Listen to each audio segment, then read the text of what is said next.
A very good morning, good afternoon, good evening guys. Welcome to ZS English Spoken Academy. आज हम future tense को पढ़ेंगे जो बहुत ज़्यादा इंपॉर्टेंट है। जैसे मैंने पिछले वीडियोस में भी आपको टेंसेस पढ़ाते हुए आ रहा हूँ, उनमें मैंने प्रेजेंट को और पास्ट को पढ़ा दिया था जो कंप्लीट हो चुके हैं।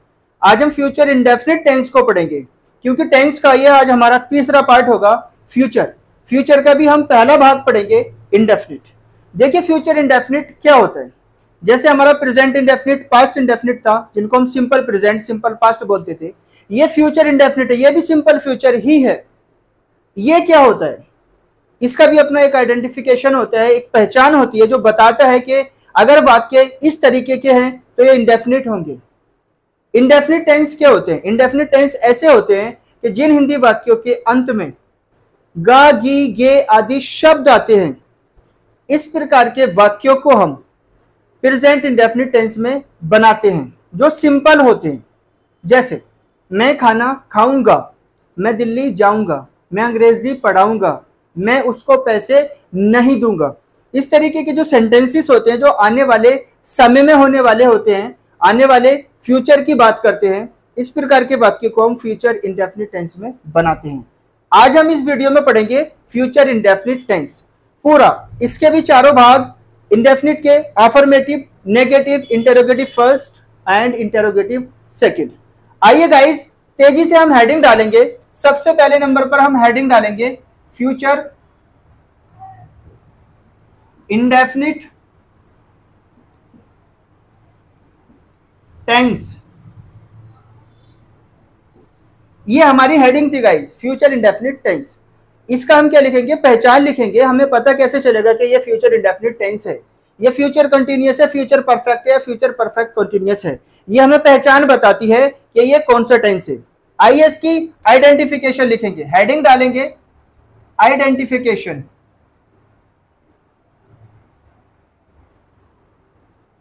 जिसको हिंदी में हम बोलते हैं पहचान। लिखिए गाइज, जिन हिंदी वाक्यों के अंत में गा, गी, गे आदि शब्द आते हैं,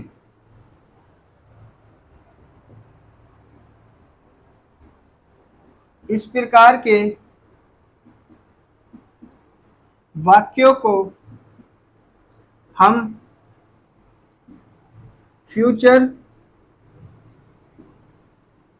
इंडेफिनिट टेंस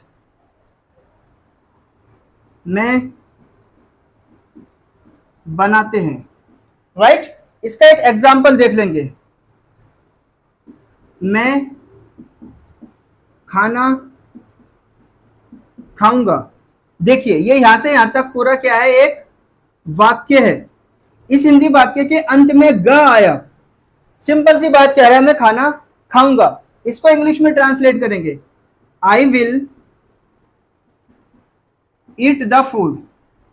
ये यहां से यहां तक पूरा क्या है, एक सेंटेंस है। ये हिंदी में वाक्य है, इंग्लिश में सेंटेंस है। अब इस तरीके के जो वाक्य होते हैं, मैं दिल्ली जाऊंगा, खाना खाऊंगा, मैं आज ही स्कूल नहीं जाऊंगा, इस तरीके के सारे सेंटेंसेस को हम फ्यूचर इंडेफिनिट टेंस में बनाते हैं। इसकी हमें पहचान मिल गई, एग्जाम्पल मिल गया। लेकिन अब हम इसके रूल्स को सीखेंगे, इसके फॉर्मूलाज को सीखेंगे कि इस तरीके के वाक्य हिंदी में जो भी आएंगे उनको इंग्लिश में कैसे ट्रांसलेट करना है, कैसे फॉर्मूला लगाना है, उसके बाद हमको कैसे इसको लिखना है। ये हमारा सिंपल सा एग्जाम्पल था। ये गाइस इसका आइडेंटिफिकेशन था, ये हमारी मेन हेडिंग थी। अब इसके जो चार भाग हैं अलग अलग, affirmative, negative, interrogative first second, वो हमें क्या देंगे? रूल्स देंगे। यानी कि कैसे रूल्स होंगे, वो इन हिंदी वाक्यों को इस इंग्लिश में कैसे ट्रांसलेट करें, वो हमारे फॉर्मूलाज आपको बताएंगे। आइए गाइस आप इसको नोट कर लीजिए। इसके बाद हम इसका पहला भाग पढ़ेंगे अफर्मेटिव, जो हमें रूल देगा। राइट?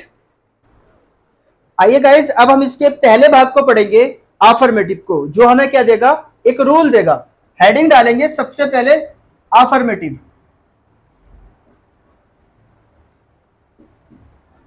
ये हमको क्या देगा? एक रूल देगा। इसका सिंपल सा रूल होता है सब्जेक्ट प्लस विल या शैल प्लस मेन वर्ब की फर्स्ट फॉर्म प्लस ऑब्जेक्ट। ये इसका सिंपल सा रूल होता है। ये जो हमारे विल और शैल है ना, ये हमारे हेल्पिंग वर्ब है। बताते थे हमारे टीचर्स, ये जो शैल है ना, ये आई और वी के साथ आता था, ये प्लूरल कंडीशन को बताता था। लेकिन इन दिस मॉडर्न एरा, इस जमाने में लोग सभी के साथ विल को प्रायोरिटी दे रहे हैं, चाहे सब्जेक्ट हमारा सिंगुलर हो या प्लूरल हो, सभी के साथ विल का यूज कर रहे हैं। इस वाले शैल का यूज मॉडल ऑक्सिलरी वर्ब के रूप में कर रहे हैं। हमारी मॉडल ऑक्सिलरीज वर्ब्स होती हैं, जैसे can, could, may, might, should, need, ought to, इस तरीके की जो वर्ब्स होती है वो मॉडल ऑक्सिलरीज वर्ब्स होती हैं, उसी में ये शैल भी आता है। लेकिन इसका यूज इस जमाने में लोग कम कर रहे हैं। फिर भी आई के और वी के साथ इस शैल का यूज होता है प्लूरल कंडीशन में। बाकी हम आज सभी के साथ विल का यूज करेंगे, एक दो एग्जांपल्स में शैल का भी यूज करेंगे। ये हमारे यहां से लेकर के यहां तक एक अफर्मेटिव का फॉर्मूला है। अब हम इसके एग्जांपल्स को देखेंगे। ये हमें रूल मिल गया है, हम हिंदी के वाक्य लिखेंगे, इसी रूल्स के जरिए हम उसको इंग्लिश में ट्रांसलेट करेंगे। देखिए एग्जांपल देखते हैं इसका।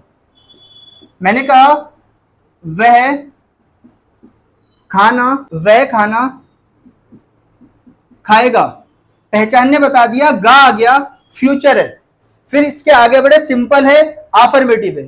फ्यूचर इंडेफिनिट का भी अफर्मेटिव है, राइट। अब हम इस एग्जांपल को इस रूल के जरिए बनाएंगे। सबसे पहले रूल कह रहा है कि सबसे पहले सब्जेक्ट आएगा।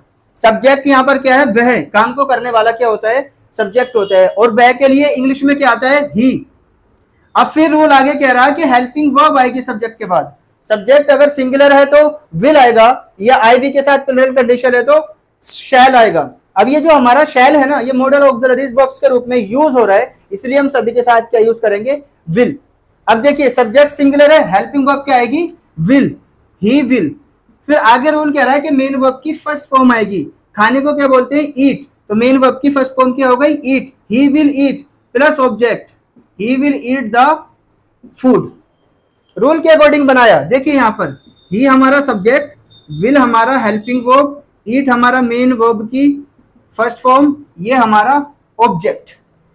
इसी का एक एग्जांपल और लीजिए। मैंने कहा मैं दिल्ली जाऊंगा, यहां पर मैंने मैं ले लिया। मैं के लिए इंग्लिश में क्या आता है, आई। आई के साथ हम क्या लगाएंगे, शैल। विल का भी लोग यूज कर रहे हैं, आई शैल गो टू दिल्ली, मैं दिल्ली जाऊंगा। यहां पर आई हमारा क्या, सब्जेक्ट, शैल हमारा हेल्पिंग वर्ब आ गया, गो हमारा मेन वर्ब की फर्स्ट फॉर्म आ गया, बाकी हमारा ये ऑब्जेक्ट आ गया। गाइस हमको ये रूल्स समझना होता है। जब हमको रूल्स आ जाते हैं ना, फिर हिंदी में आप कोई भी वाक्य लिख लीजिए, उसको इंग्लिश में आराम से ट्रांसलेट कर लेंगे। यानी कि फ्यूचर इंडेफिनिट का अफर्मेटिव कोई सा भी भाग होगा, उसमें हेल्पिंग वर्ब विल या शैल आएगी और मेन वर्ब की हमेशा फर्स्ट फॉर्म आएगी। जैसे ईट और गो, ये वर्ब्स क्या होती है, जो काम भी करने वाले होते हैं ना, जैसे आना जाना, खाना पीना, लड़ना, रोना, हंसना, ये सारी वर्ब्स होती हैं, राइट। ये हमेशा अफर्मेटिव में अपनी कौन सी फॉर्म लेंगे, फर्स्ट फॉर्म लेंगी। वर्ब की कितनी फॉर्म्स होती हैं, 5 फॉर्म्स होती हैं, first, second, third, fourth and fifth. वो मैं आगे चल के एक अलग टॉपिक में पढ़ाऊंगा। लेकिन रूल कह रहा है कि subject plus will shell main verb की फर्स्ट फॉर्म ऑब्जेक्ट ही आएगा। इस तरीके के एग्जाम्पल से हम सीख सकते हैं इस रूल को फिट करके। ये था गाइस हमारा अफर्मेटिव। अब इसी का हम नेगेटिव पढ़ेंगे, दूसरा भाग। नेगेटिव में कुछ नहीं होगा, सिर्फ हेल्पिंग वर्ब के बाद क्या लग जाएगा, नोट। जैसे वह खाना नहीं खाएगा, तब he will not eat the food. सिर्फ इतना सा फर्क है, लेकिन फिर भी हम उसका एक रूल लिखेंगे, दूसरे नंबर को यहां डाल करके उसके भी एग्जांपल्स लिखेंगे। इन सारी चीजों को आप अच्छे से रजिस्टर में नोट करके रखना, क्योंकि जब हमारे पास सिलेबस होता है हम कभी भी अपना रजिस्टर खोलते हैं और सिलेबस को रिवाइज कर लेते हैं। आप इसको नोट कर लीजिए गाइज। अब गाइज हम इसी का दूसरा भाग पढ़ेंगे, नेगेटिव। नेगेटिव का हम रूल लिखेंगे। ये भी हमको क्या देगा, एक रूल देगा। इसका रूल होता है subject plus helping verb will या शैल प्लस मेन वर्ब की first form plus object. Simple से वही एग्जांपल ले लेंगे, वह खाना नहीं खाएगा। कुछ नहीं था, वह खाना खाएगा, ही विल ईट द फूड, वह खाना नहीं खाएगा, सिर्फ हेल्पिंग वर्ब के बाद नोट बढ़ जाएगा। सिंपल बिल्कुल, he will not eat the food. एक एग्जांपल और ले लीजिए प्लुरल, हम खाना नहीं खाएंगे।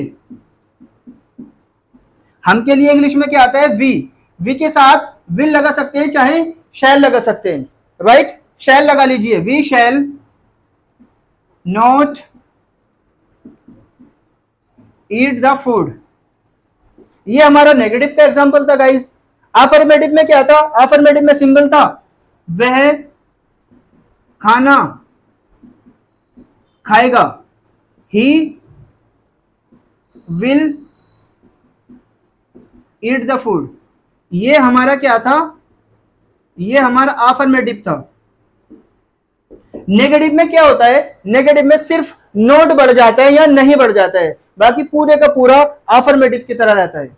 ये गाइस इसका दूसरा भाग था नेगेटिव, इसको भी नोट कर लीजिए। गाइस हम इसी के तीसरे भाग को पढ़ेंगे, इंटेरोगेटिव फर्स्ट। इंटेरोगेटिव में कुछ नहीं होता है, जैसे हमारा अफर्मेटिव में था वह खाना खाएगा, नेगेटिव में था वह खाना नहीं खाएगा। इंटेरोगेटिव में क्या हो जाएगा? क्या वह खाना खाएगा? सवाल पूछेगा सिंपल। देखिए सबसे पहले नंबर 3 पे हेडिंग डालेंगे इंटेरोगेटिव फर्स्ट। ये भी हमें क्या देगा?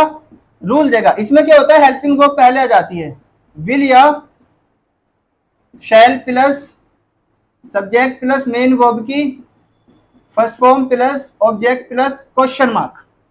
कुछ नहीं होता, हेल्पिंग वर्ब सब्जेक्ट से पहले आ जाती है। अगर ये इंटेरोगेटिव नेगेटिव होता है तब सब्जेक्ट के बाद नोट लग जाते हैं। आइए सिंपल सा वही एग्जांपल लेंगे। क्या वह खाना खाएगा? सिंपल, विल ही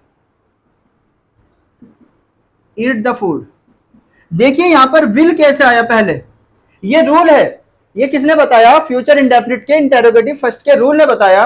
अगर वाक्य में हिंदी की शुरुआत क्या से होगी तो इंग्लिश में हेल्पिंग वर्ब से होगी, चाहे वो प्रेजेंट का हो, फ्यूचर का हो या पास्ट का हो। हिंदी में क्या से तो इंग्लिश में हेल्पिंग वर्ब से, इसलिए यहां पर विल आया।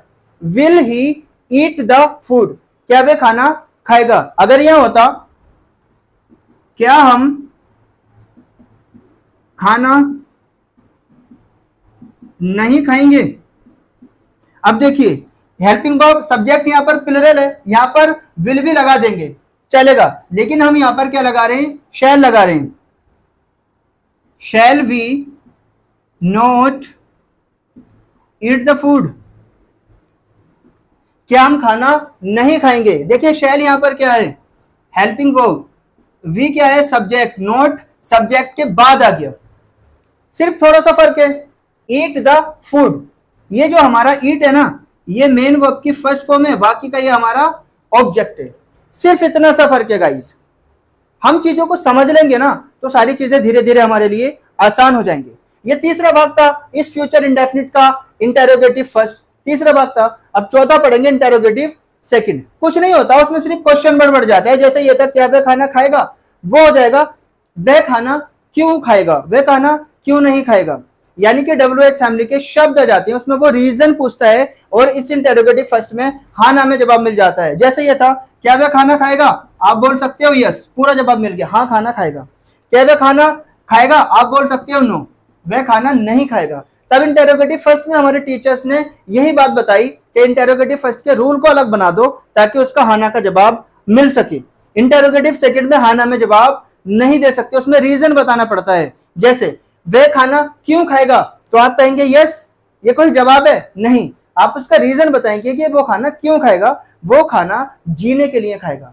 तब इंटेरोगेटिव सेकंड में हमें रीजन बताना होता है, इसलिए उसका रूल थोड़ा अलग होता है। कुछ नहीं होता है, बिल्कुल सेम रूल होता है, यहीं पर क्वेश्चन वर्ड बढ़ जाएगा, राइट। आइए उसको भी देखते हैं, इसको नोट कर लीजिए। अगली हेडिंग डालेंगे इंटेरोगेटिव सेकंड। देखिए चौथे नंबर पर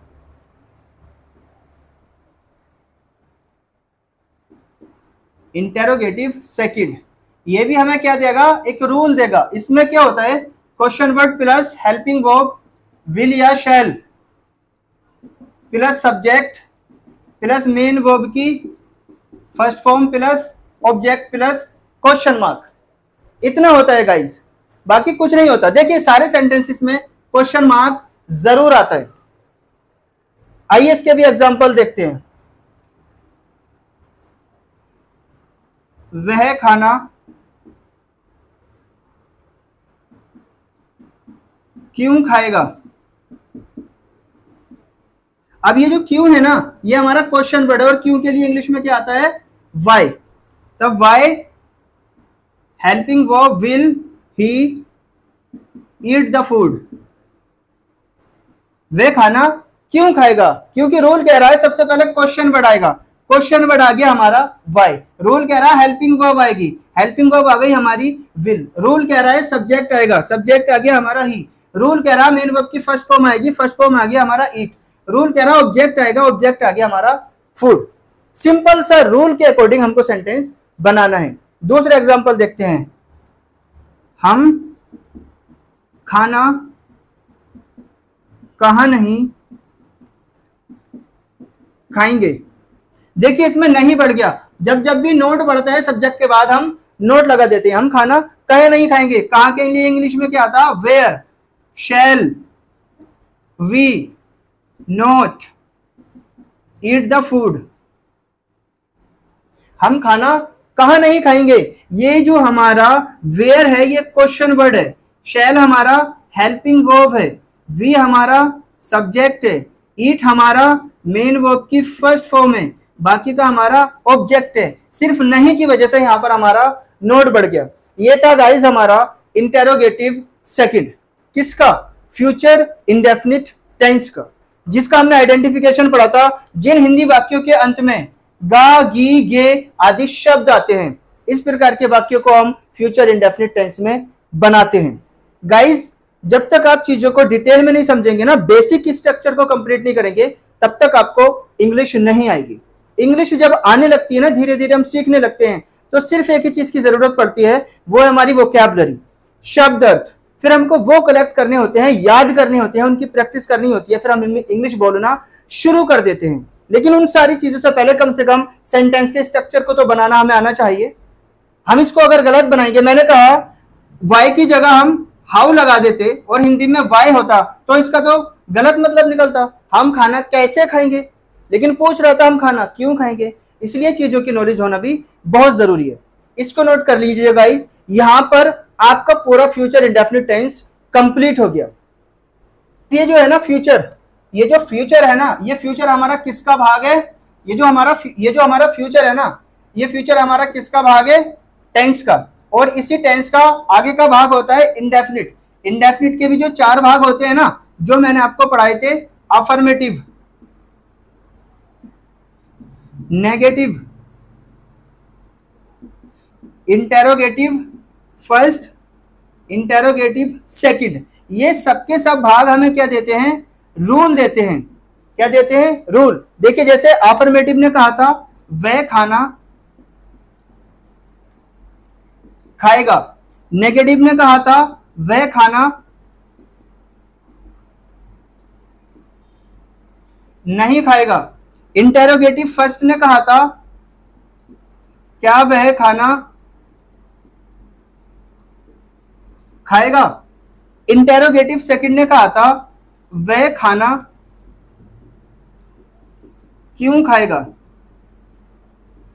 अब देखिए गाइस, इन चारों ने अलग अलग बात कही, एक एक दो दो शब्द का फर्क है। अगर हमने इंडेफिनिट के affirmative, negative, interrogative first second के रूल्स को नहीं पढ़ा होता, तो क्या हम हिंदी के सेंटेंसेस को इंग्लिश में ट्रांसलेट कर सकते थे, नहीं कर सकते थे।